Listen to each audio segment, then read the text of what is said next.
ছেলে দুটাতে যার বাড়িতে আছে একটা চেয়ার নিয়ে আঙ্গিনায় বসে দরওয়াজা ভালো করে বন্ধ করে দেওয়া আছে।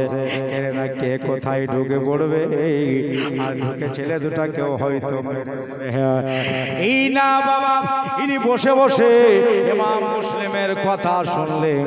ইমাম মুসলিমকে আজকে শহীদ করে দেওয়া হলো দোতলার উপরে, আর দুই চোখের পানি ঝরে যাচ্ছে, কাঁদতেছে, হিপে হিপে কান্দে, বিনিয়ে বিনিয়ে কান্দে। দুই ছেলে তাকিয়ে দেখতেছে, বলতেছেন ভাই রে চাচা কেন কান্দে?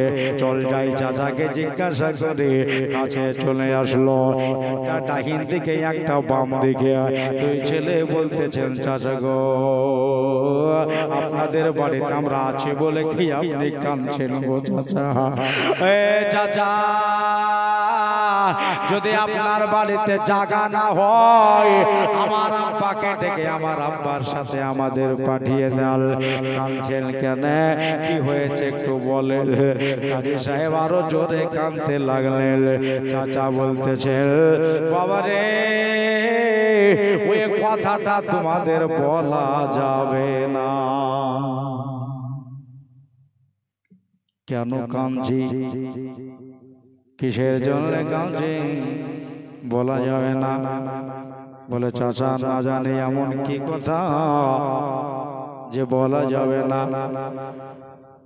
বলে বাবা যদি আমি বলি তোমরা বাচ্চা ছেলে তোমাদের হুড়পি লেগে যাবে, হার্ট অ্যাটাক হয়ে যেতে পারে।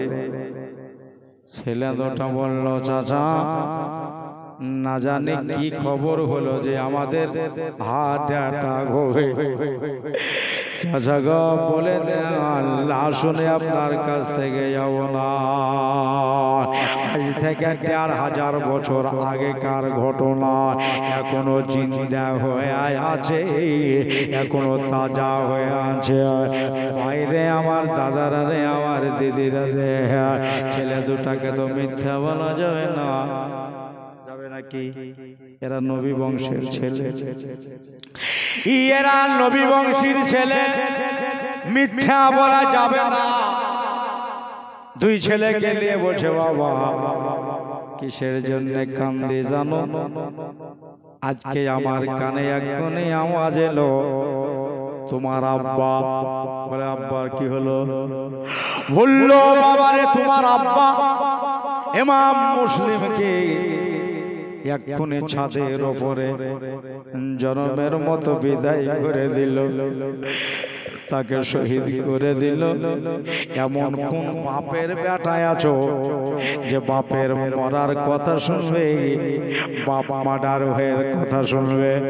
বাপকে শহীদ করে দিল আর ছেলে শান্তভাবে বসে থাকবে। বড়রাই তো সহিতে পারবে না, আর ছোটটা কেমন করে সহিতে পারে? ছোট্ট ছেলেটা ইব্রাহিম যার নাম, জোরে করে আব্বা বলে কেঁদে উঠিছে। আব্বা গো মদিনা থেকে বাপের সাথে জোড়া হয়ে আসলাম, আর মদিনা যাবার সময় বাপকে বোধহয় আর পাবো না। আব্বা মদিনায় সাথে করে কে নিয়ে যাবে? ছোটটাও কান্দে বড়টাও কান্দে। কাজী সাহেব বলল বাবা এই জন্য বলতে চাইছিলাম জোরে কান্দিও না, এই জন্য জোরে কান্দিও না। আমার বাড়ির আশপাশ দিয়া কত লোক যাওয়া আসা করে, দেওয়ালেরও কান থাকে রে বাবা, কথাই বলে। বন্ধুরে আমার ভাইরা রে আমার, এই জন্য জোরে কান্দিও না। জোরে যদি কান্দো তাহলে তোমার বাবার মতো করে তোমাদের কত নিয়ে ছেড়ে বিদায় করে দেবে। ছেলে দুটো কান্দে আর কান্দে, আস্তে আস্তে কান্না চুপে গেল। বিপদ হয়ে গেছে। আবার সাইনবোর্ড লিখেছে যে ইমাম মুসলিমের দুই ছেলেকে যে ধরে এনে দিতে পারবে তাকে একটা মোটা টাকা দেওয়া হবে। মানুষ আবার পাগল হয়ে গেল, বাবাকে শহীদ করে এবার ছেলে দুটাকে খুঁজতে লাগলো। কাজী সাহেব বলল যে ছেলে দুটার কোনো ব্যবস্থা করা লাগবে, ঠিক কিনা জোরে বলেন, নাহলে এরাও তো শেষ হয়ে যাবে। আমার ভাইয়েরা, আমার দাদারা, আমার মা বোনেরা গো, বলল ছেলে দুটার কিছু করতে হবে। রাতটা পোহায়, রাত পোহায় গেল। সকাল বেলায় যেমন চায়ের দোকানে মানুষেরা যায় আর চার দোকানে বিভিন্ন রকমের কথা হয়, পাঁচ মিশালি পাঁচ রকমের কথা। কাজী সাহেব ওই বাবুল এরা কাইনে গেছে, মোড়ে গিয়ে বসে আছে। কথায় কথায় একটা কথা বাহির হয়ে এলো যে আজ এই বাবুলেরা কাইন থেকে একটা দল মদিনায় যাবে তিজারতের উদ্দেশ্যে। জোরে বলেন সুবহানাল্লাহ। আজ একটা দল তিজারতের উদ্দেশ্যে মদিনায় পাড়ি দিচ্ছে। কাজী সাহেব বললেন দলটা কখন যাবে তোমরা জানো কেউ? বলে হ্যাঁ জানবো না কেন, আমরাই তো যাবো। বললেন ওই দলটা মাগরিবের পর এশার আগে, ঠিক মাগরিব এশার মাঝামাঝি অবস্থায় এখান থেকে ছাড়বো। আচ্ছা ঠিক আছে, সন্ধ্যাকার খাওয়া দাওয়া করি আমরা বের হব। কাজী সাহেব সব ডিটেলস খবরটা নিলেন, বাড়ি গেলেন। বাড়ি গিয়ে দুই ছেলেকে দুপুর বেলাতে গোসল করালেন, নিজে হাতে খানা খাওয়ালেন। খাবার খাওয়িয়ে সুন্দর করে মাথায় চিরুনি করে শেষ চোখে একবার সুরমা দিয়ে দিয়ে ছেলে দুটার পকেটে 1 দিরহাম করে ভরে দেওয়া হলো। বলেন সুবহানাল্লাহ। 1 টাকা করে দুই ছেলের পকেটে ভরে দেওয়া হলো। রাস্তায় যদি ক্ষুধা লাগে এই টাকাটা দিয়ে যেন কিছু কিনে খেতে পারে। জোরে বলেন সুবহানাল্লাহ। টাকা ভরে দিয়ে ইন্তজার করতেছে সেই টাইমে। কাজী সাহেব বলছে আমি নিজে যাব, নিজে গিয়ে ওই দলের কোন একজন মানুষকে বলবো ভাই উটের উপর ছেলে দুটাকে তুলে নাও তো, আর তুলে নিয়ে এরাকে মদিনার যখন পৌঁছাবা ওই মদিনায় ছেড়ে দিয়ে তারা বাড়ি চিনে নেবে। জোরে বলেন সুবহানাল্লাহ। নিজে না গেলে অসুবিধা হবে। বেগাল হয়ে গেল, সন্ধ্যা লাগলো। সন্ধ্যা বেলাতে মন পাল্টে গেল, যদি আমি যাই। কাজী সাহেব বলছে যদি আমি যাই লোকের নজর আমার দিকে পড়বে। কি বলছেন? বলবে কাজী সাহেব তোমার বাচ্চা নাই, এরা কার ছেলে? তখন দেখে ফেলবে, ধরে ফেলবে। তারা করে সন্ধ্যা বেলাতে কাজী সাহেব নিজের বেটা আসাদকে বলছেন আসাদ রে এই ছেলে দুটাকে তোকে নিয়ে যেতে হবে। বলে আব্বা কোথায়? ওই বাবুলের আগে সব বুঝিয়ে বলেন এরকম এরকম একটা দল যাবে, কারো হাত ধরে সোফে দিয়া দুটা ছেলেকে উটের উপরে তুলে দিয়া তারপরে আসবে। ঠিক আছে আব্বা তাই হবে। ভাইরা আমার, দাদারা আমার, মা বোনেরা, মাগরিবের নামাজ হয়ে গেল। নামাজ পড়ে নিয়ে দুই ছেলেকে কাজী সাহেব বললেন বাবা এসো আমার বুকে একবার এসো। বিভংসের ছেলে তোমরা মদিনার ফোটা ফুল বুকের সাথে চাপড়ে ধরে লিয়া দুই ছেলেকে চুমো দিয়া, দুই ছেলেকে চুমা দিয়ে তাদেরকে ছেড়ে দেওয়া হলো। যাও তোমরা মদিনায় চলে যাও। দুই ছেলে হাঁটতে শুরু করলো, কাজী সাহেবের বেটার সাথে চলে যায়। চলে যায়, যেতে যেতে অর্ধ রাস্তা গেছে। আসাদ বসে ভাই আমি তো মেলাতে চলে আসলাম, আবার তো আমাকে ঘুরে যেতে হবে। ওই দেখো সামনে যে ঝিলঝিল করে দেখা যাচ্ছে ওইটাই বাবুল ইরাকাইন। ওই বাবুল ইরাকটাই মূল টাইপের জায়গা, ওখানে দল দাঁড়িয়ে থাকবে। কাউকে বলে উঠে চড়ে লিও না ভাই তোমরা। বলল ভাই ভিন দেশের মানুষ, অজানা রাস্তা, অচেনা পথ, আর তুমি তো দেশের ছেলে, আমরা মেহমান, তুমি মেজবান। একটু কি ওখানে রেখে আসলে কোনো অসুবিধে আছে? জোরে বলেন সুবহানাল্লাহ। ভাই ওই জায়গাতে আমাকে রেখে আসো। ছেলে দুটার কথা অমান্য করতে পারল না। বাবুলের আগে পৌঁছে গেল। বাবুলের আগে গিয়া বাবুলের আগে গিয়া দেখতেছে ওই দলটা তারা চলে গেছে। দল মদিনার দিকে ছুটে গেছে। কাউকে জিজ্ঞাসা করলো, ভাই গো মদিনা যাওয়ার দলগুলা কোথায়? এরা বললো তোরা তো চলে গেছে, মিনিট 5 হইল। আসাদ বলল, ভাই আমি যে আর আগে যাব না, বহুক্ষণ হয়নি যে অনেক দূরে গেছে। তারা মদিনার দিকে মাত্র 5 মিনিট হলো গেছে। এখান থেকে দৌড়াতে লাগো, দৌড়াতে দৌড়াতে দেখবা তোমরা পেয়ে যাবা। ছেলে দুটা বলল, ভাই আর তোমাকে আগে যেতে হবে না, এক কাজ করো বাড়ি চলে যাও আর আমাদের জন্য দোয়া করো। বন্ধুরে আমার, দাদারে আমার, দুই ছেলে দৌড়তে শুরু করলো। এত দৌড়লো, এত দৌড়লো, এত দৌড়লো, 1 ঘন্টা দৌড়া হলো, কিন্তু দলের নাগাল পাওয়া গেল না। সবাই ডেকে বেড়াদারা নিসলাও, দোস্ত বুজুর্গ রে আমার, এত দৌড়ার পরে নাগাল পাওয়া গেল না। রাস্তায় রাস্তায় এতে ভাই কেন বসে আজ কাঁদে রে, আরশের পায়া হিলে রে। সুবহানাল্লাহ বলেন। রাস্তায় রাস্তায় এতে মধু ভাই, রাস্তায় রাস্তায় এতে মধু ভাই কেন বসে আজ কাঁদে রে, কুফার মাটি হিলে রে, কুফার মাটি দুলে রে। নাই গো মোদের পিতা মাতা, কোথায় গেলে মোরা শান্তি পাই?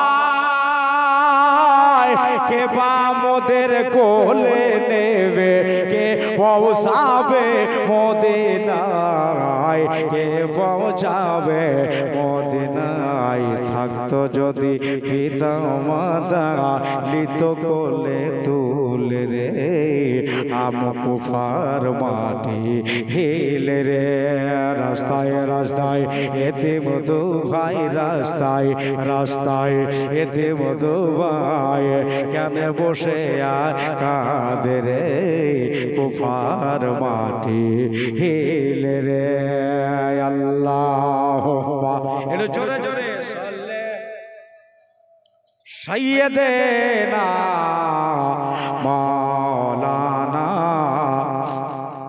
ওয়ালা আলে মৌলানা মোহাম্মদ সাল্লাল্লাহু আলা মোহাম্মদের পড়েন সাল্লে, মোহাম্মদ হরদম জবান से निकालो पाक नामे मोहम्मद हरदम ज़बान से निकालो शाफियाना मोहम्मद सल्लल्लाहु अलैहि वसल्लम। দুই ছেলে সারা রাত দৌড়ছে, যাহাই করে আমরা মদিনায় যেন পৌঁছে। বলেন একবার সুবহানাল্লাহ। যাহাই করে মদিনায় যেন পৌঁছে।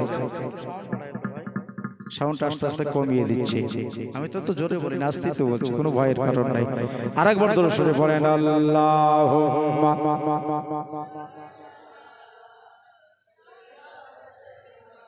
মৌলানা ওয়ালা আলে সাইয়্যিদিনা মোহাম্মদ বলেন সাল্লে আলা, পড়েন সাল্লে আলা মোহাম্মদ হরদম সেনে কাল পাক নামে মোহাম্মদ হরদম ज़बान আলো শাফিয়ানা মুহাম্মদ সাল্লাল্লাহু আলাইহি ওয়াসাল্লাম ছেলে দুটো সারা রাত দৌড় ও দলে তো নাগাল পেলই না কিন্তু সামনে একটা তিন দিকে রাস্তা সবই ফাঁকা তিন দিকে রাস্তা ওই রাস্তাতে যেমনি উঠেছে কোনটা মদিনার পথ বাবা ভুলে গেল এবার মদিনা রাস্তার দিকে না গিয়া মুখটা আবার কুফার দিকে ঘুরে গেল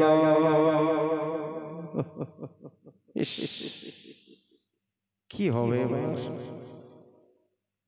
মনে বড় একটা আশা সকাল হবে নবীজির সবচেয়ে গুম্বল দেখতে পাবো সকাল হবে ওই জান্নাতুল পাকিতে আমার মা ফাতেমার রওজা দেখতে পাবো ভাইরা মনে বড় আশা নিয়ে ফজর ওয়াক্তের আজান হয়ে যাবে কিন্তু দুই ছেলের শরীরের অবস্থা ভালো নাই কেন জানেন ছোট ছেলেটার পায়ের নখগুলো একটাও নয় সব উধড়ে গেছে পায়ের নখ নাই সব উঠে গেছে রক্তে লাল লাল বড়টার পায়ের নখ নাই উঠে গেছে পাথরিলে লাগা কোন জায়গায় উজুট লেগেছে চোট লেগেছে কোনে নাই আপনার পেটে খাবার নাই সারা রাত ধরে দৌড়ছে কোনো ভয় নাই বাঘে কামড়াবে না সাপে খাবে না ভালুকে কামড়াবে না কিন্তু এই দেশের মানুষ যদি দেখে যায় আমাদের ছাড়বে না বাবা ছোট ছেলেটা চলতে চলতে দৌড়তে দৌড়তে বুক পড়া দিয়ে গুপ করে পড়িছে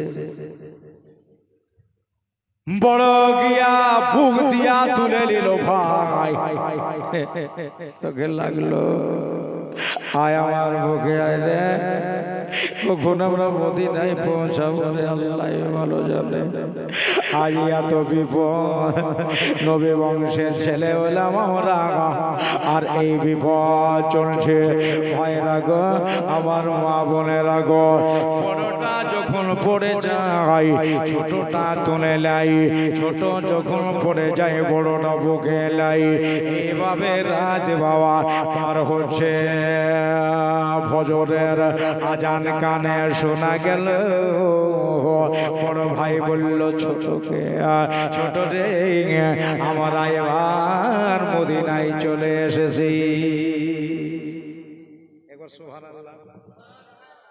আর চিন্তা নাই আমরা মদিনায় ঢুকে গেছি এবার যখন ঝালাপালা হয়ে গেল তাকিয়ে দেখতেছে ভাই গো ব্যাপার কি সন্ধ্যা রাতে তোমরা এখান থেকে দৌড় শুরু করেছিলাম জোরে সুবহানাল্লাহ এটা তো সে পাবলি রাখায়েন আশা তো আমাদের এখানে রেখে গেছিল আমরা তো মদিনায় যেতে পারিনি আমরা তো কুফাতে ভরা আছি ভাইরে আর এখন চলা যাবে না এখন রাস্তায় হাঁটা যাবে না এই জন্য হাতে লোটা লিয়া মায়েরা ভাইরা ছেলেরা সবাই বাড়ি থেকে লোটা লিয়া বদনা লিয়া বার হবে আমাদের থেকে বিল্ডিং আর আমাদেরকে ইবনে জিয়াদের হাওয়ালাই লাগিয়ে দেবে বাবার মতো করে আমাদেরকেও কেটে ফেলবে চল কোথাও লুকিয়ে যায়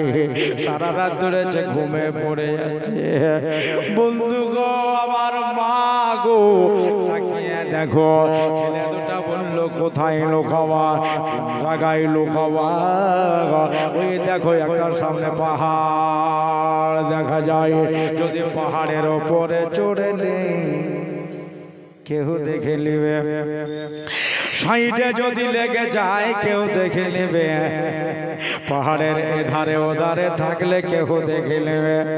তবে এক কাজ করা, বড় ভাই বলল ওই দেখো পাহাড়ের ভেতর দিয়া একটা সুড়ঙ্গি রাস্তা করা আছে, আর চলো যাই ওই পাহাড়ের গুহার ভেতরে আমরা ঢুকে যাই।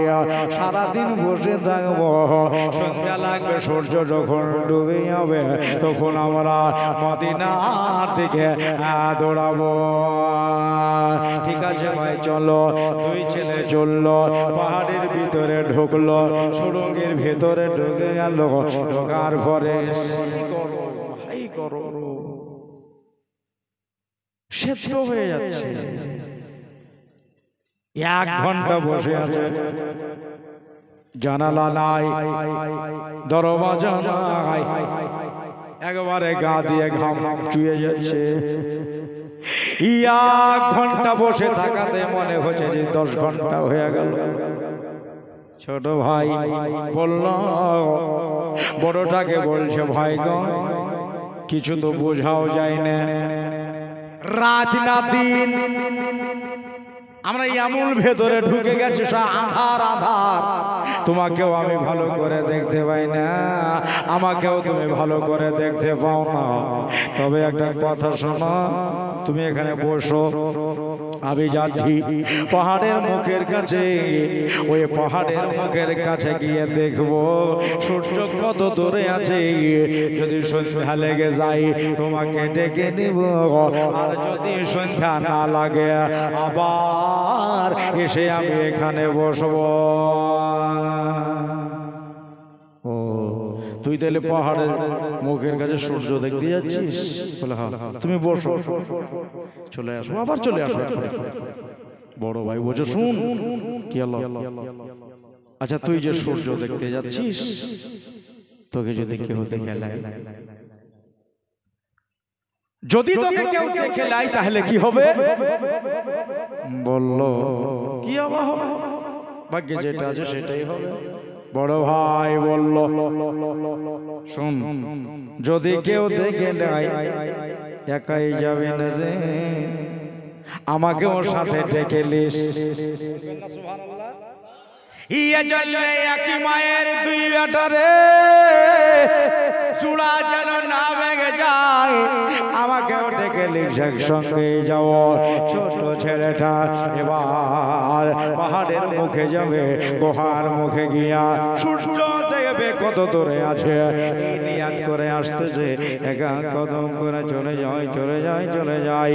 বড় ভাই বলল ওকে যদি কেউ ধরে নেয় আর আমারে ডাকার যদি সুযোগ না পাই, সুবহানাল্লাহ বলেন, সব চারিদিক ভাবছে, যদি আমারে ডাকার সুযোগ না পাই ছোটটাকে দিয়ে পালিয়ে যাবে, কোন দিকে যাবে দেখতে পাবো না। এই জন্যে কাজ করে বসে থাকার আর দরকার নাই, আমিও পেছন ধরে নিলাম। ছোটটা আগে আগে যায় আর বড়টা পেছন পেছন যায়। সুবহানাল্লাহ, সুবহানাল্লাহ। তবে একটা জিনিস মনে রাখবেন, এ 4 আঙ্গুল কপালে যেটা লেখা আছে রদ হবে না।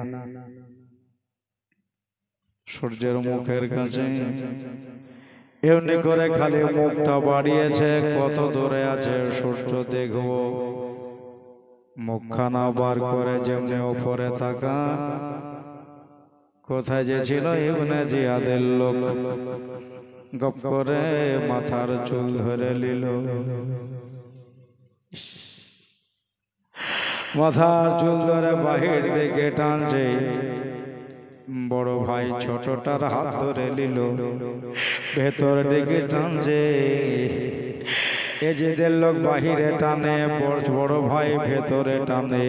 ছোটটা বলল ভাই গো আমার হাত ছেড়ে দাও, মাথায় বড় কষ্ট হচ্ছে, ধরা পড়ে গেছে, আমার চুল ধরে টানছে রে ভাই, আমারে ছেড়ে দাও।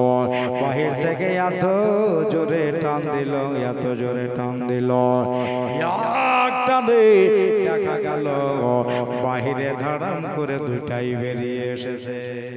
একবারে বুক পাটা দিয়ে থাপ করে পড়েছে। আরে তোরা কারা? বলো চাচা গো, আমরা হলাম ইমাম মুসলিমের দুই বেটা। তোমার ভয়ে যে মিথ্যা কথা বলবো এটা জানি না গো চাচা। হয় বলে জিয়াদের লোকরে তোদের দেশে আর থাকবো না, আমরা মদিনায় চলে যাব, আমাদের ছেড়ে দাও। এত বললো তাদেরকে আর ছাড়লো না। কসাইয়ের মতো টানতে টানতে নিয়ে গিয়ে ইবনে জিয়াদের দরবারে হাজির। হুজুর এই দেখেন সেই দুই ছেলে, এরা কারা? ওই আড়াই তো হলো ইমাম মুসলিমের দুই বেটা। ও এরা ইমাম মুসলিমের বেটা? হুজুর এখন এদেরকে কি করবেন? ছেলে যে ধরে নিয়ে আসলো, এদেরকে কি করবেন? বলছে এদের সোজা নিয়ে চলে যা জেলখানার ভিতরে। এদেরকে খেতে দিবি না, পানি দিবি না, দানা দিবি না, কিচ্ছু দিবি না। হাই রে মুসলমান, দানা পানি কিচ্ছু দিবা না, সোজা নিয়ে গিয়ে জেলে ভরি দাও। কাল বেলা 12টার সময় এদের ফয়সালা হয়েছে। বেলা 12টা জেলে ভরে দিল ছেলে দুটাকে। একজন আগে ইবনে জিয়াদকে বলছে, আচ্ছা হুজুর, আর জেলে যে ওদের ভরে দিলেন, যদি রাতারাতি জেল থেকে টপকে পালিয়ে যায়, যদি জেল ভেঙে যদি চলে যায় তাও তো ঠিকই। শুন, আমিও তো কাঁচা খেলাড়ি নই। ওই ওরা জেলের ভিতরে থাকবে আর একটা চেয়ার দিয়ে গেটের উপরে একটা পহরা বসিয়ে দেব, সারা রাত ধরে জোগাবে। বেলা সকাল হলে তার কোনো চিন্তা নাই, আর বেলা 12টার সময় তার কাজ হয়ে যাবে। ঠিক আছে, জেলের ভিতরে বসে আছে, সারা দিন পার হয়ে গেল। গেটের উপরে একটা চেয়ার দিয়ে একটা মানুষকে বসিয়ে দেওয়া হলো। এই মানুষটার নাম হলো মশকুর। এর বাড়ি হলো ওই যে ইয়ামান। বেরাদার আমার সামাইন তো গেটে বসে আছে, দুই ছেলে ভেতরে। ছোট ছেলেটা বলছে, ভাই জেলখানাতে তো মেলা চাটাই থাকে, পাটি থাকে, সব থাকে, ত্রিপাল থাকে, এদের জেলের ভিতরে একটা কিচ্ছু নাই, ওরা মাটি ধুলে তো ধুলেতে শুয়ে যাও। ছোটটা বলছে ঘুম আসছে, রাত 12টা বেজে গেছে,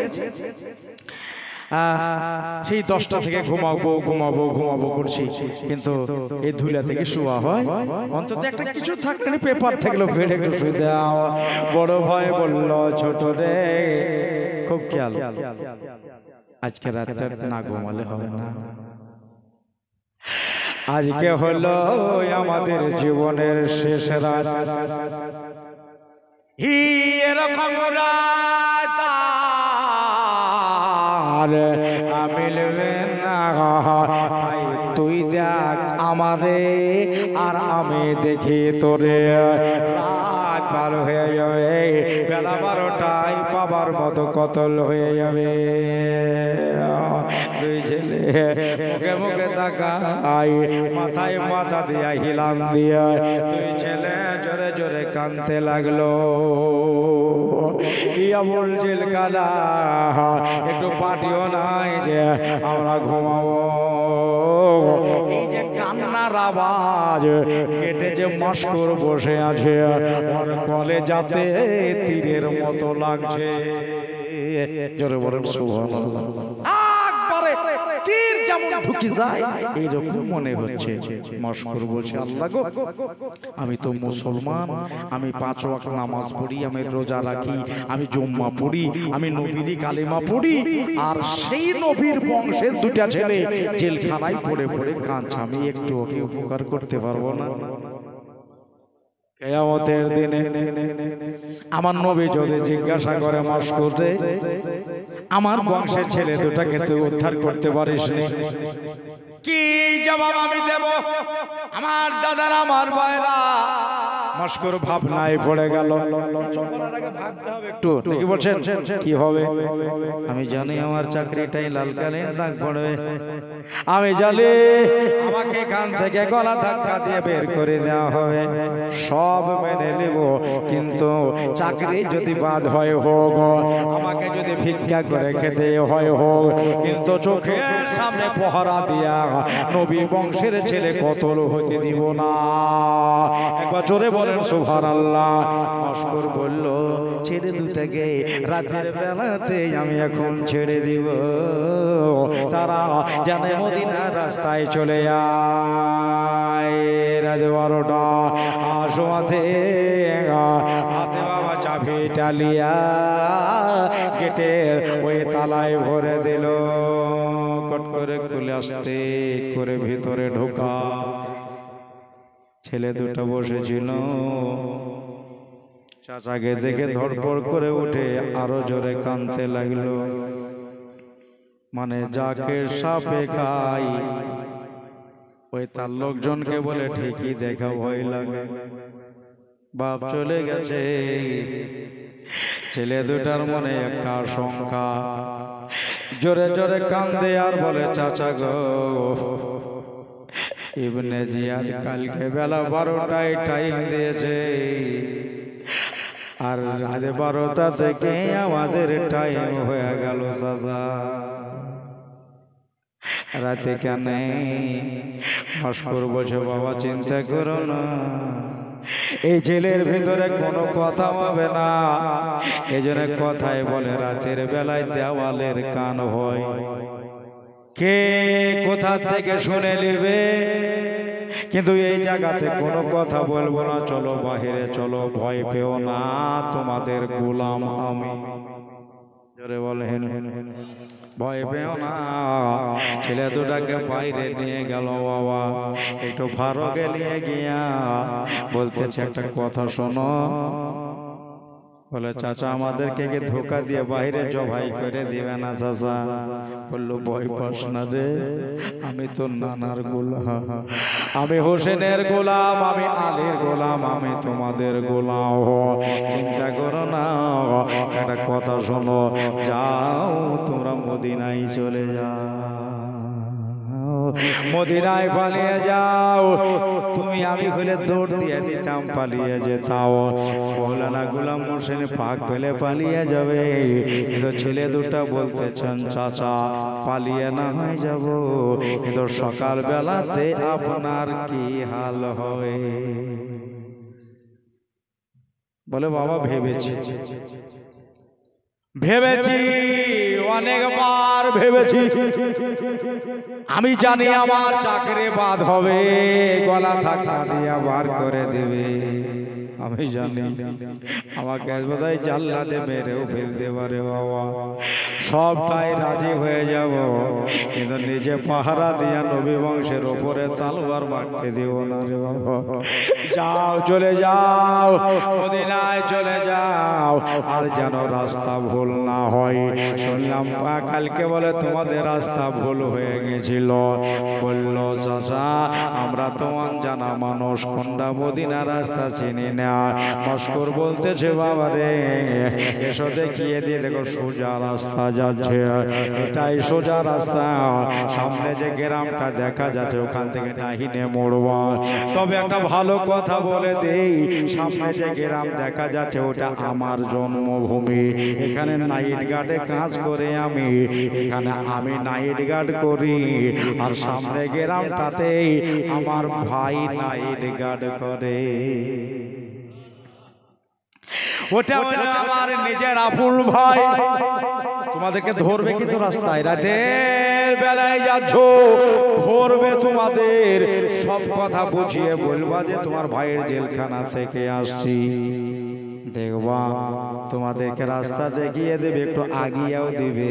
ছেলে দুটো বলছে চাচা গো একই বাপের দুই বেটা ঠিকই, কিন্তু আপনার মতো যদি তেলবালা না হয়, আপনার মতো যদি কলজা বালা না হয়, আবার এনে যদি জেলে ভরে দেয় আমরা প্রমাণ দেব কি?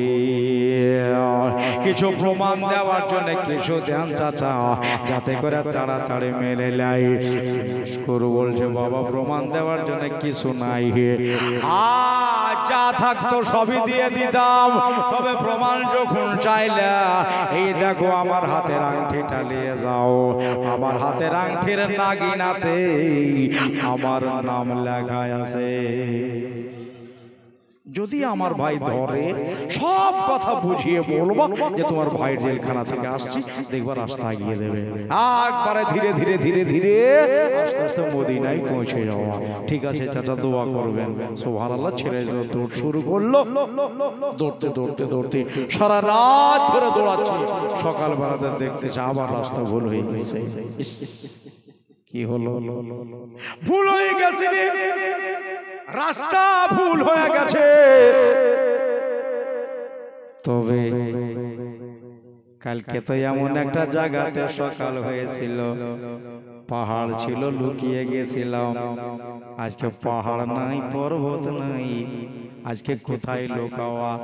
ছোট ভাই বলল ভাই গো এই দেখো একটা নহর, এই তালাবের পানি প্রবাহিত আছে, তালাবের দিকে একটা খেজুর গাছ উপড়ে নেউকিয়ে আছে। চলো যাই, ওই খেজুর গাছের উপরে আমরা চড়ে বসে যাই। দুনিয়ার মানুষ চলে নিচে দিয়ে, নিচে নিচে হাঁটবে, সারাদিন আমরা উপরে থাকবো। সন্ধ্যা যখন লাগবে আমরা মদিনার দিকে দৌড়াবো। ও দরদি ভাই আমার, মা বোনেরা, দিদিরা কষ্ট করে খেজুর গাছে উঠলো। বড় মানুষ খেজুর গাছে উঠলে কাঁটা ঢুকে যায় না, বড় মানুষেরই কাঁটা ঢুকে যায়, কিন্তু ছোট ছেলে কষ্ট করে কত যে কাঁটা ঢুকলো। দুইটা হেনির উপরে, পাইয়ার উপরে ছেলে দুটো বসে থাকলো। সুবহানাল্লাহ। আর সকালবেলা ওই দেখেন মাস্কুর চেয়ারের উপরে বসে বসে ভাবছে কি হবে কি হবে কি হবে কি হবে। ছেলে দুটা ওই পাইয়ার উপরে থাক, মাস্কুর চেয়ারের উপরে থাক, আগামীকাল শুনবেন